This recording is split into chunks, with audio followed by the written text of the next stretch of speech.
중국이 우리나라에 대해 단기 비자와 일반 비자 발급을 전격 중단한 지 하루 만에 추가적인 보복 조치를 내놨습니다. 앞으로 중국을 일정 시간 거쳐서, 그러니까 경유를 해서 다른 나라에 갈 때도 비자를 면제해주지 않기로 했습니다. 이혜선 기자입니다. 중국은 어제 한국과 일본에 대해 경유 비자를 중단하겠다고 발표했습니다. 하루 전 단기 비자 중단 발표와 마찬가지로 사전 예고 없이 발표하고 즉시 시행됐습니다. 다른 나라와는 확연히 다른 보복성 조치입니다. 马尔代夫外交部官方网站和推特发表声明，欢迎中国调整出入境措施，热切期盼中国游客尽早来马旅游。 중국을 경유해 다른 나라로 가는 외국인의 경우 단기 관광을 유도하는 차원에서 중국 내에 사흘이나 최대 엿새 동안 체류할 수 있는데 이를 허용하지 않겠다는 겁니다. 이에 더해 긴급한 사유로 공항이나 항구에 도착한 뒤 사후에 비자를 신청할 수 있는 도착 비자 발급도 적용하지 않겠다고 했습니다. 중국은 두 국가의 대응에 따른 정당한 조치라며 중국 국민의 권익을 보호하고 국가 간 정상적인 교류와 협력 환경을 수호하기 위한 것이라고 밝혔습니다. 이런 가운데 중국은 우리나라가 중국 입국자에 대해 실시하는 PCR, 즉 유전자 증폭 검사 방식을 문제 삼는 것으로 확인됐습니다. 중국 정부 관계자는 JTBC에 중국에서 실시하는 구강 검사와는 달리 코 속에 면봉을 넣는 방식은 최대 6주가 지나서야 음성 결과가 나온다고 말했습니다. 중국인 입국자들이 코로나에 걸리고 회복이 됐더라도 무더기로 양성 반응이 나올 수밖에 없다는 겁니다.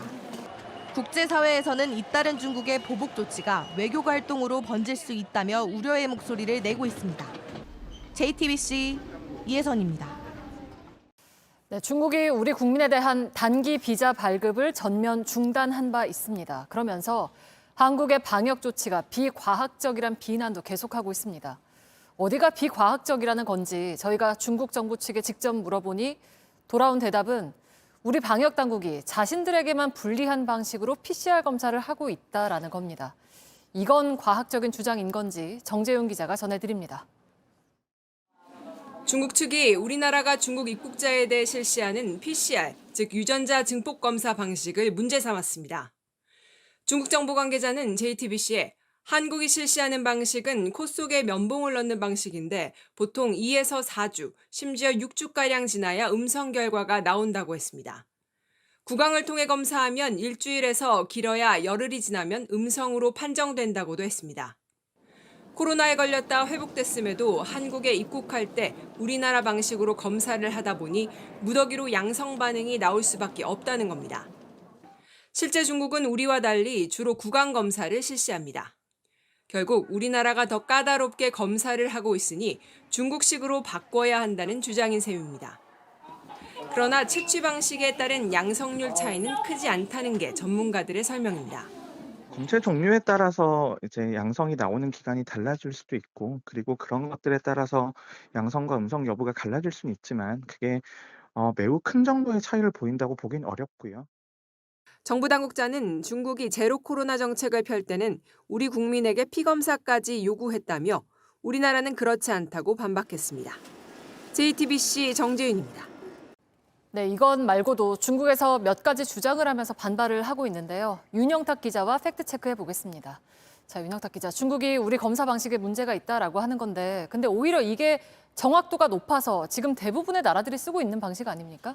네, 맞습니다. 우리는 비인두 검사로 코의 가장 안쪽에서 제일 밀도 높은 검체를 넣는 방식을 쓰고 있습니다. 지금 미인두의 위치가 나오고 있죠. 네. 중국에서 말하는 구강 검사는 입 안쪽을 긁어내는 방식인데요. 불순물이 많아서 정확도가 떨어지기 때문에 대부분의 나라에서 우리처럼 비인두 검사를 하고 있습니다. 네, 그러니까 확진이 되고 격리까지 다 마친 사람들을 잡아내는 거다. 그래서 무리한 거다라는 주장을 하고 있는 거죠? 네, 맞습니다. 우리 방역 당국은 현지 음성 확인서의 정확도조차 의심을 하고 있습니다. 취재해보니까 완치 확인서를 낸다고 해도 공신력이 없는 상황이기 때문에 지금의 방역 조치를 바꾸지 않겠다는 입장입니다. 네, 근데 우리나라에 들어온 중국인 확진자들이 격리가 돼 있는 시설의 환경이 매우 좀 열악하다 이런 주장도 있는데 이거는 사실입니까? 오늘 나온 주장인데요. 침대도 없고 또 따뜻한 물도 안 나오는 어두컴컴한 방에 가두고 있다 이런 주장이 현지에서 나왔습니다. 이에 질병청은 격리시설 내부 사진과 제공되는 음식 사진까지 공개했습니다. 방역 당국의 설명도 들어보겠습니다.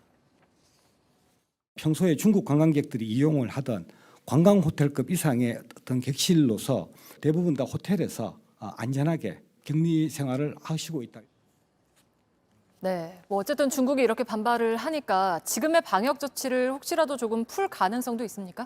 제가 그래서 방역당국 고위 관계자들과 직접 통화를 해봤는데요. 그럴 가능성은 없다고 했습니다. 처음 조치를 취할 때 이 정도는 예상했다. 그래서 현재로선 그럴 가능성은 없다. 이렇게 못 박았습니다. 중국 대도시를 중심으로 현재 유행이 정점을 지났다고 볼 수 있습니다. 그러나 2주 뒤면 우리 음력설에 해당하는 춘절인데 2차, 3차 확산에 대비를 해야 한다. 이렇게 설명하기도 했습니다. 네, 알겠습니다. 윤영탁 기자가 팩트체크해드렸습니다.